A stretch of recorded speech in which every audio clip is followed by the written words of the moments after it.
कि आयतुल्लाह खुमैनी के तेहरान में आमद के बाद 1979 फरवरी में कुछ पाकिस्तानी स्टूडेंट्स जो हैं वो एक जगह पे बैठे हुए थे, तो उनके पास ईरानी रेवोल्यूशनरी गार्ड जो हैं वहाँ पे इनकलाबी पासदारान इनकलाब के कुछ गार्ड जो हैं वो उनके पास आ गए।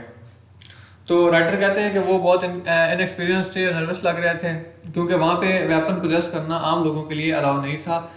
जो उससे पहलवी जो डायनेस्टी थी उसके शाह के रूल के मुताबिक वहाँ पे आम लोगों के लिए वेपन रखना अलाउ नहीं था। तो राइटर को कहते हैं कि मुझे ये चीज़ याद आ रही थी कि जिस तरह ईरानियन प्रेसिडेंट अभी पाकिस्तान में आए थे, तो इस रिसेंट विजिट के बाद मुझे ये सारी चीज़ें रिकॉल हो रहा था मेरे दिमाग में। तो वो कहते हैं कि मैं उस वक्त वहाँ पे हार्वर्ड बिजनेस स्कूल में पढ़ रहा था, जो कि शाह ने वहाँ के जो उस वक्त के किंग थे उन्होंने ईरान में इस तरह का एक बिजनेस स्कूल सेटअप किया था ताकि ईरानियंस को business education, modern business education वो प्रोवाइड की जा सके।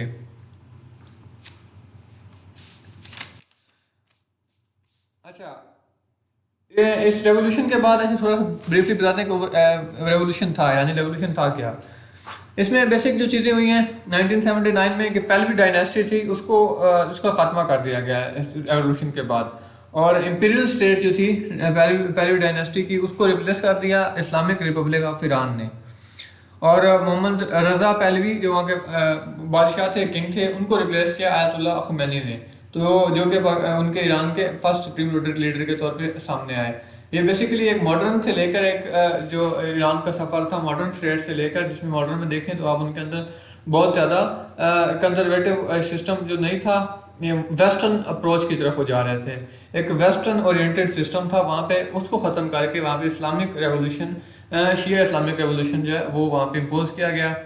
तो ये बेसिक था इस्लामिक रेवोल्यूशन ऑफ ईरान 1979 या सिंपली ईरानियन रेवोल्यूशन 1979।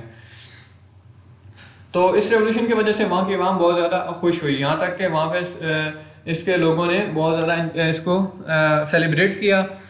और जो वहाँ पे लोग थे, ख़ासकर उनकी टीनेजर्स थे, ये यूथ थी, उन्होंने इससे बहुत ज़्यादा एक्साइटमेंट जो है वो हासिल की। तो राइटर कहते हैं कि मेरी जो इनिशियल इंप्रेशन था इसके बारे में वो कोई अच्छा नहीं था। मैं सोच रहा था कि जो मेरी वेस्टर्न ओरिएंटेड सोच थी उसके मुताबिक राइटर कहते हैं कि मैं सोच रहा था कि ये ईरानी जो हैं ये मुल्लास के कंट्रोल में आ गए हैं, तो ये उनके लिए मुझे बहुत हमदर्दी फील हो रही थी। और पाकिस्तान के अंदर मैं रह के बहुत अपना फॉर्चुनेट फील कर रहा था, यहाँ पे किसी हद तक जो है टॉलरेंट गवर्नमेंट थी, जो काफ़ी बर्दाश्त करने वाली गवर्नमेंट थी।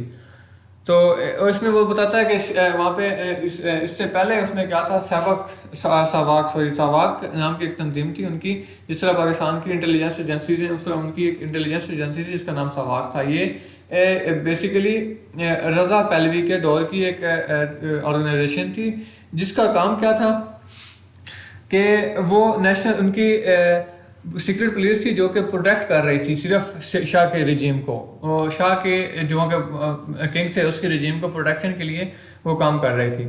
और जितने भी मुखालिफिन थे उनको ख़त्म करने के लिए, उनको रोकने के लिए इसका बेसिक जो है वो मकसद ये था कि वो शाह के जो जितने मुखालिफिन उनको कुचल सके। बेसिकली सावाक जो है ये मुखफ़फ़ है, एक एब्रीवेशन है पर्शियन लैंग्वेज में, साज़मान इत्तलाआत व अमनीयत किश्वर। तो ये सावाक जो है ये पर्शियन एब्रीवेशन है बेसिकली।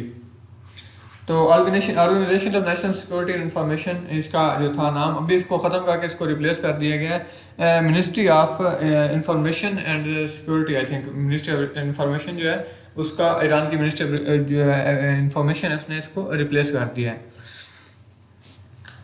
खुमैनी के लेवल के बाद वहाँ पे सिविल लिबर्टीज़ जो है वो वेस्टर्न ओरिएंटेड कल्चर के मुताबिक वहाँ पे सिविल लिबर्टीज़ जो थी कि वुमेन वहाँ पे जो हैं वो अपना लिबास जो है वो वेस्टर्न हिसाब से पहनती थी, तो उसको वहाँ पे बैन कर दिया गया और वहाँ पे उनको हिजाब पहनने पे जो है वो फोर्स किया गया और उन पाबंदी लगा दी गई कि वो हिजाब पहन के घर से निकलेंगी। तो उसकी वजह से बहुत से जो वेस्टर्न ओरिएंटेड वहाँ पे लोग थे, जो ख़वातीन थी वो कंट्री छोड़ के भाग गई, उन्होंने कंट्री से फ्ली अख्तियार कर लिया।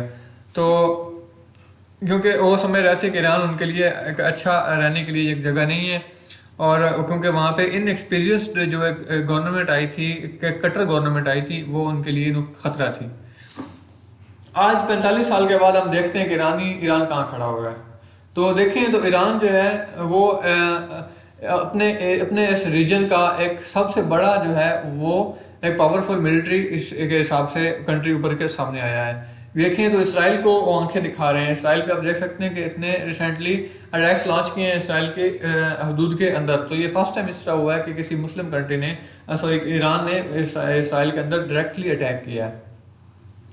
तो ये इसकी वजह से हम तो कह सकते हैं कि वो उनके अंदर बहुत ज़्यादा मेच्योरिटी आई है, उनकी नेशनल मेच्योरिटी आई है, उनके अंदर एक काफ़ी हद तक जो ईरानी रेवोल्यूशन के बाद उनमें काफ़ी इनकलाब आया है उनकी सोचों में, इस हिसाब से देखें तो ईरानी जो है वो बेसिकली अपनी सेल्फ रिस्पेक्ट को और बिलीफ को बहुत ज़्यादा जो है सपोर्ट करते हैं। इनके अंदर जो पर्शिया एक कह लें पुरानी एक सोच चली आ रही है पर्शियन एम्पायर के हिसाब से। तो पर्शिया फारस को अपनी लैंग्वेज को देख लें, वो उसको बहुत ज़्यादा अपना एक्सपोर्ट करते हैं, इसके अलावा अपने कल्चर को। और ये यूएस तक को आंखें दिखा रहे हैं कि 45 साल से ये यूएस इनके खिलाफ काम कर रहा है और ये उसके खिलाफ काम कर रहे हैं, लेकिन अभी तक ये उसके आंखें दिखा रहे हैं। और उसे बावजूद इसके कि इनको आइसोलेशन करनी पड़ी इंटरनेशनली भी और इकॉनमी के हिसाब से भी इनको काफ़ी आइसोलेशन का सामना करना पड़ा है, इसके बावजूद ये अभी तक स्टैंडिंग उनके सामने खड़े हैं। कल्चर प्राइड की हम बात कर रहे थे, तो इनके नेशनल जो है इन पे पाबंदियों की वजह से सेल्फ रिलायंट बन गए हैं, ये अपने अपने सारा सिस्टम बना रहे हैं। और अपनी इनकी इंडस्ट्री है, इंडिग्निस इंडस्ट्री है, और जिसमें बहुत कमर्शियल भी और मिलिट्री दोनों हिसाब से इंडस्ट्री अपनी अपनी इनकी कंट्री के अंदर चल रही है, इनको किसी पर रिलायंट ये नहीं है। मिलिट्री की बात करें तो इनके सैंक्शंस के बावजूद इनकी मिलिट्री काफ़ी क्रेडिबल है अभी तक। अभी आप देखें तो एक फ़ोटो जो है सोशल मीडिया पे वायरल हुई थी, जिसमें इनके जो मिलिट्री के लीडर्स हैं वो सुप्रीम लीडर अली ख़ामेनी के कदमों में बैठे हुए हैं। तो पाकिस्तान जैसी एक स्टेट के लिए इस तरह का सोचना भी नामुमकिन है कि मिलिट्री जो है वो स्टेट के लीडर के सामने झुके। तो ये उधर की डेमोक्रेसी की भी इसमें आप कह सकते हैं कि वहाँ पे किस हद तक डेमोक्रेसी जो है स्ट्रॉन्ग है। इस्लामिक निज़ाम वहाँ पे ज़रूर राज है, लेकिन इसके बावजूद वो अपने कल्चर के साथ अभी तक स्टिक हैं, सख्ती से उसके साथ उन्होंने अपना जो है वो लगाव रखा हुआ है कल्चर के साथ अपने। तो वो अभी तक अपना मिसाल के तौर पर जो नौरोज़ का वहाँ पे एक मेला होता है, वो न्यू ईयर नौरोज़ का, तो वो बड़ा उसको सेलिब्रेट करते हैं। बेसिकली कि नौरोज़ जो है ये ज़रतश्ती मज़हब का एक फेस्टिवल है, एक त्यौहार है, ज़ोरोस्ट्रियन फेस्टिवल है, और ये इस्लाम में इसका नहीं है, लेकिन वहाँ पे ईरानी लोग हैं इसको बहुत ज़्यादा सेलिब्रेट करते हैं। याद है कि वहाँ पे 3 हफ्तों तक के लिए वहाँ पे छुट्टियाँ होती हैं इसके लिए प्रॉपर, जिसमें वो इसकी सेलिब्रेशन करते हैं। और मुसलमानों को जब अपना त्यौहार ईद है उस पर इस तरह की जो है ज़्यादा एक्साइटमेंट देखने को नज़र नहीं आती। डेवलपमेंट भी इसने बहुत ज़्यादा किया है, प्रोग्रेस की है। तो इस इस्लामिक गवर्नमेंट जो वहाँ की है वो सिटीजन्स के प्राइवेसी राइट्स को बहुत ज़्यादा जोर देते हैं उस पर। उनके जो घर के अंदर उनके जो हालात हैं उसको कहते हैं कि ये आपका अपना बिजनेस है, योर ओन बिजनेस। तो एक ईरानी शख्स कहते हैं कि हम इशा के दौर में इस्लामिक रेवोल्यूशन से पहले हम जो नमाज़ पढ़ने के लिए तो हमें खुफिया तौर पे छुपना पड़ता था, लेकिन हम शराब पीते थे तो वो पब्लिकली पीते थे। लेकिन अब इसके उलट काम हो चुका है कि हम पब्लिकली नमाज़ पढ़ते हैं और वहाँ पे ड्रिंकिंग हमारे लिए प्राइवेट हो गई है। तो ये चीज़ जो है एक बहुत बड़ा वहाँ पे लॉ एंड ऑर्डर की सिचुएशन जो है बेहतर हुई है, उसके बारे में यहाँ पे बहुत सारा इस पर राइटर ने बताया है इसके बारे में। तो वहाँ की अब देखें तो एक क्लीन डेवलप्ड कंट्री बन गया, वहाँ पे अच्छे रोड्स हैं, उनके मॉडर्न रेलवे सिस्टम्स हैं।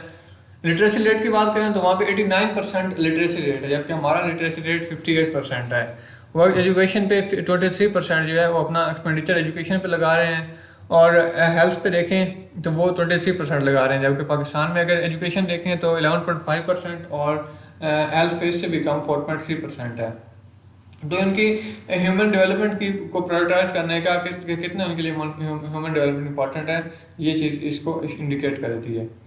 वहाँ पे करप्शन ज़रूर है, लेकिन अगर देखा जाए तो पाकिस्तान से कहीं कम है। ग्लोबल करप्शन इंडेक्स में वो 24 नंबर पे है, पाकिस्तान जो है 133 नंबर पे, 133वें नंबर पे, पाकिस्तान से कहीं नीचे है। अगर हम देखें तो हम दूसरे अपने हमसायों के साथ अपने आप को कंपेयर करें तो हम कहीं पीछे जा रहे हैं। इंडिया और बांग्लादेश को देखें तो उनकी इकॉनमी और ह्यूमन डेवलपमेंट इंडेक्सेस जो हैं वो पाकिस्तान से कहीं बेहतर हैं। इवन कि अफगानिस्तान हमसे बेहतर जा रहा है अपनी लॉ एंड ऑर्डर की सिचुएशन के हिसाब से, उनकी करेंसी हमसे बेहतर है। तो एक जो पाकिस्तान अफगानी है वो तकरीबन 4 पाकिस्तानी रुपए के बराबर है। तो पाकिस्तान की जो डिक्लाइन आ रहा है इकॉनमी में, सोशल इसमें सिस्टम में, उसकी बेसिक वजह जो राइटर कहते हैं वो ये है कि हमारे जो पावर जिनको पावर इनके पास है, जिन लोगों के पास, उनको अकाउंटेबल नहीं बनाया जाता।